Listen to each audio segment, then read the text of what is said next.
Hi friends, ఈరోజు మనం ఒక అద్భుతమైన మరియు ఆలోచింపజేసే టాపిక్ గురించి మాట్లాడుకోబోతున్నాం. కర్మ ప్రకారం తదుపరి జన్మ ఎలా ఉంటుంది? అవును, గరుడ పురాణంలో ఈ విషయం గురించి ప్రస్తావన ఉంది. ఫ్రెండ్స్, ఒకసారి ఆలోచించండి. మనం ఈ జన్మలో ఏం చేస్తామో అదే మన నెక్స్ట్ లైఫ్ను డిసైడ్ చేస్తుందని గరుడ పురాణం చెబుతుంది. ఎలాంటి కర్మో అలాంటి జన్మ. అంటే ప్రతి జీవికి పునర్జన్మ ఉంటుంది. అది మళ్ళీ జన్మిస్తుంది. మరణం తర్వాత మనిషికి ఏ జన్మ వస్తుందనేది అతని ఈ జన్మల కర్మలు మరియు గత జన్మ కర్మలపై ఆధారపడి ఉంటుంది. చాలామందికి ఈ క్యూరియాసిటీ ఉంటుంది. నేను వచ్చే జన్మలో ఎలా పుడతాను అని. మనిషిగా పుడతానా, పశువుగా పుడతానా, కీటకంగా మారుతానా, మనిషిగా పుడితే కూడా అబ్బాయిగా ఉంటానా, అమ్మాయిగా ఉంటానా అని చాలా ప్రశ్నలు మనకి అప్పుడప్పుడు వస్తాయి. ఈ డౌట్స్ అందరికీ ఉంటాయి కదా. హిందూ ధర్మంలో ఒక క్లియర్ రూల్ ఉంది. జన్మించిన ప్రతి మనిషికి మరణం తప్పదు. కానీ చనిపోయాక ఏ యోనిలో పుడతామో తెలుసుకోవాలంటే గరుడ పురాణం ఓపెన్ చేసి చూడాలి.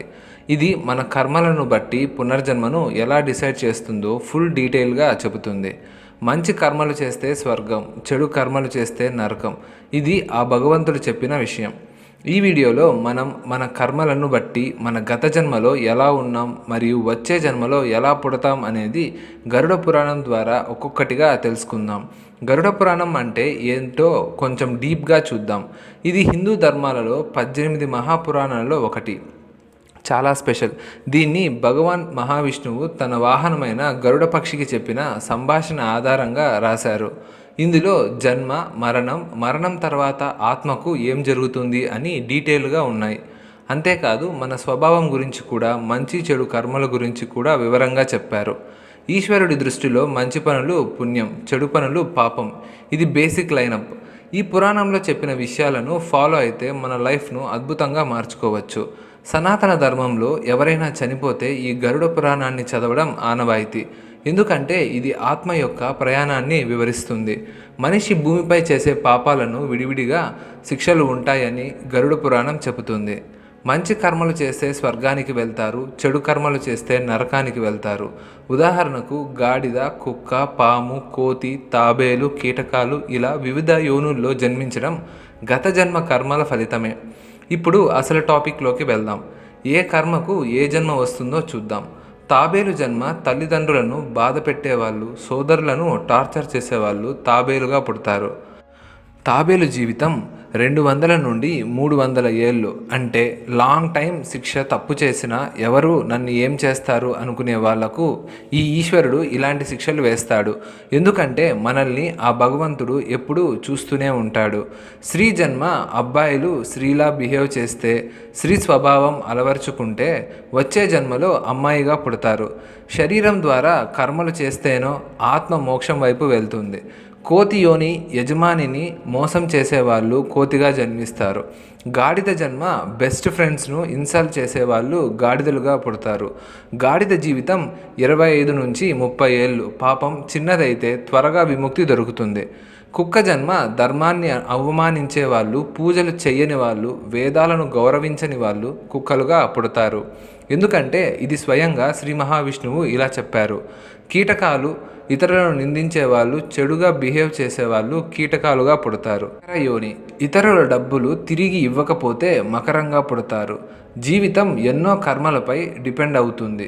చిలుక, చిచ్చులుక దొంగతనాలు చేస్తే, చిలుక సుగంధ ద్రవ్యాలు దొంగలిస్తే చిచ్చెలుకలుగా జన్మిస్తారు. పెద్ద నేరమైతే శిక్ష ఇంకా కఠినంగా ఉంటుంది.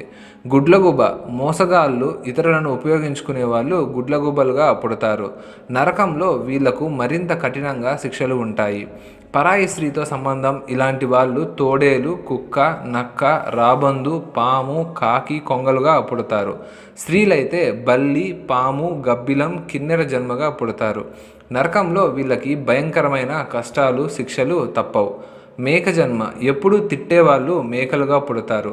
సరస్వతి అమ్మ కంఠంలో ఉంటుంది కాబట్టి కొంచెం తీయగా మధురంగా మాట్లాడండి. మూర్ఖకుంటి, స్త్రీ హత్య, గర్భస్రావం, ఆవు హత్య చేసేవాళ్ళు ఇలా పుడతారు. కౌన్ పక్షి ఇన్సల్ట్ చేసేవాళ్ళు 10 ఏళ్ళు క్రౌన్ లైఫ్, ఆ తర్వాత మనిషిగా రీఎంట్రీ. ఇవన్నీ కర్మల ఫలితాలే. చిన్న పాపమైన శిక్ష తప్పదు. ఇప్పుడు ఒక షాకింగ్ ఫ్యాక్ట్ చెప్పనా? శిశువు తల్లి గర్భంలో ఉన్నప్పుడు గత జన్మలో ఏం చేసిందో అన్నీ గుర్తుంటాయట. ఈ జన్మలో సత్కారాలు చేస్తే భగవంతుని నామం జపిస్తానని ప్రార్థిస్తుంది. కానీ శిశువు బయటికి వచ్చాక ఈశ్వరుడు ఆ మెమొరీని డిలీట్ చేస్తాడు. మళ్ళీ మోహంలో పడిపోతాం. భగవంతుడి కోసం టైం లేకుండా అవుతుంది. గరుడ పురాణం ప్రకారం పాండవులు కూడా తమ కర్మలను బట్టి వివిధ యోనుల్లో జన్మించారట. కొన్నిసార్లు శిశువు వికలాంగుడిగా, కిన్నరుడిగా లేదా లోపంతో పుడతాడు. ఉదాహరణకు చూడలేకపోవడం, కాలు లేకపోవడం, మందబుద్ధిగా ఉండటం శాస్త్రాలు చెబుతున్నాయి. ఇవన్నీ గత జన్మ కర్మల ఫలితాలే అని, ఈ జన్మలో మనం ఏం చేస్తామో అదే వచ్చే జన్మలో అనుభవిస్తాము. అందుకే కర్మల గురించి అవేర్నెస్ ఉండాలి. ఇప్పుడు మనం చేసే కర్మలు ఏమవుతాయో చూద్దాం.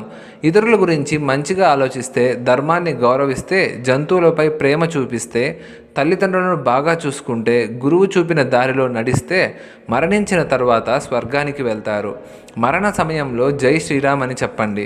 భగవాన్ మోక్ష ద్వారాలు తెరిచేలా చేస్తాడు. కానీ చెడు కర్మలకు శిక్షలు కూడా ఉంటాయి. మాంసం తినే వాళ్లకు అవయవ సమస్యలు, మద్యం తాగే వాళ్లకు దంతాలు నల్లగా మారడం, బ్రాహ్మణులు తినకూడని వాటిని తింటే జలోదరం, శ్రాద్ధంలో అపవిత్ర దానం చేస్తే కుష్ఠరోగం, ఇలా చాలా ఉన్నాయి. మనకు ఒక డౌట్ వస్తుంది, నరకంలో శిక్ష భరించాక మళ్ళీ పునర్జన్మలో శిక్షలు ఎందుకు అని. మహావిష్ణువు గరుడ పురాణంలో ఇలా చెప్పాడు. కొన్ని పాపాలు అంత పెద్దవైతే నరకంతో పాటు మరో జన్మలో కూడా భారం మోసుకెళ్ళాలి. ఉదాహరణకు స్త్రీపై అత్యాచారం చేస్తే కిన్నెర జన్మ వస్తుంది. ఇదే కర్మల సిద్ధాంతం. పాపం పెద్దదైతే శిక్ష లాంగ్ అండ్ పెయిన్ఫుల్గా ఉంటుంది. ఇప్పుడు ఒక సీక్రెట్ గురించి చెప్తాను. గత జన్మ గురించి తెలుసుకోవాలంటే ఏం చేయాలి? రాత్రి నిద్రపోయే ముందు కళ్ళు మూసుకొని రోజంతా ఏం చేశామో రివర్స్లో రీకాల్ చేయండి. నిద్రపోయే ముందు ఏం చేశామో, ఆ ముందు ఏం జరిగిందో ఉదయం లేచే వరకు గుర్తు చేసుకోండి. రోజు ఇది ప్రాక్టీస్ చేస్తే కొన్ని నెలల్లో మెమరీ పవర్ ఇంక్రీజ్ అవుతుంది. ధ్యానంతో కంటిన్యూస్గా చేస్తే గత జన్మ గురించి తెలుసుకోవచ్చు. ధ్యానంతో సాధ్యపడిందంటూ ఏదీ లేదు. ఫ్రెండ్స్, మనిషి జన్మ చాలా రేర్. దీన్ని వేస్ట్ చేయకండి. ఈ జన్మలో మంచి కర్మలు చేసి ఈశ్వరుని భక్తితో జీవన మరణ చక్రం నుండి బయటపడండి. మనం ఈ లైఫ్లో ఏం చేస్తే నెక్స్ట్ లైఫ్లో మనిషిగా వస్తుందో, మోక్షం దొరుకుతుందో ఆలోచించండి. ఈ వీడియో ఎలా అనిపించిందో కామెంట్ చేయండి. మీ ఫ్రెండ్స్ అండ్ ఫ్యామిలీస్తో షేర్ చేయండి. సబ్స్క్రైబ్ చేసుకోవడం మర్చిపోకండి. నెక్స్ట్ వీడియో కోసం మరో ఇంట్రెస్టింగ్ టాపిక్ మీ ముందుకు వస్తాను. ఈ వీడియోని చూసి మీ లైఫ్లో ఏదైనా మంచి మార్పు తెచ్చుకోవాలనుకుంటే అప్పుడే స్టార్ట్ చేయండి. మంచి కర్మలు చేయండి. భగవంతుడిని భక్తితో పూజించండి. జై శ్రీకృష్ణ.